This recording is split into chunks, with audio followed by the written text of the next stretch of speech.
भूमि पर कब्जा करने वाले अब गुपकार हो गए, अब गुपकार हो गए। आज की प्रेस वार्ता भी उसी गुपकार गैंग से जुड़े हुए लोगों के बारे में है, जिन्होंने प्रदेश में वर्षों तक सत्ता में रहकर केवल लूटने का काम किया।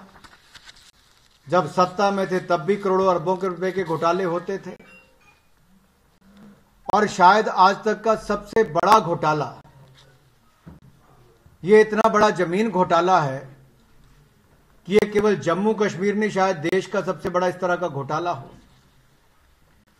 पिछले 30-40 सालों में सरकारी वन जंगलात की भूमि पर कब्जा करने वाले, हड़पने वाले ये कुछ लोगों की गैंग जो लगातार इस राज्य के संसाधनों को भी लूटते रहे, और जब वहां से भी मन नहीं भरा लूटने से, तो सरकारी और वन भूमि पर कब्जा कैसे करना है, उसको वैध और अवैध तरीके से अपना कैसे बनाना है, उसके लिए कानून कैसे पारित करने हैं, और कानूनों के माध्यम से उस जमीन पर लीगली अपना कब्जा कर लेना है। बड़े संयोजित ढंग से जम्मू कश्मीर के राज्यों को वर्षों तक लूटा गया।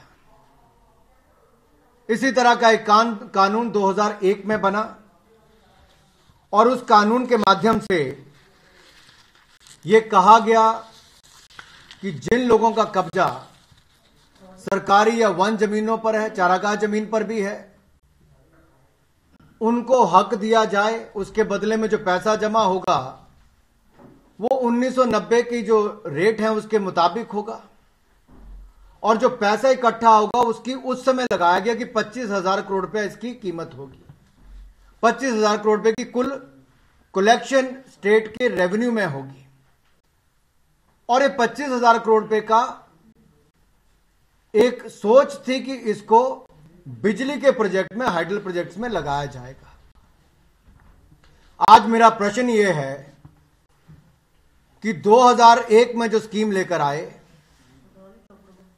उसके बाद कितने हाइडल प्रोजेक्ट यहां पर शुरू हो पाए, कितना पैसा वहां पर उस योजना के अंतर्गत इकट्ठा हुआ।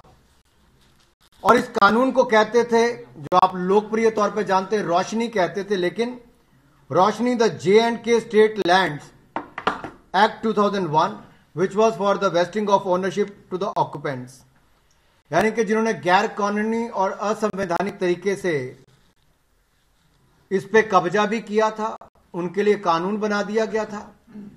लेकिन हाई कोर्ट की बेंच ने इसको गैर कानूनी और असंवैधानिक करार किया, इस कानून को भी। अड़ी सोमवार से शुक्रवार शाम 6 बजे सिर्फ TV9 भारतवर्ष पर।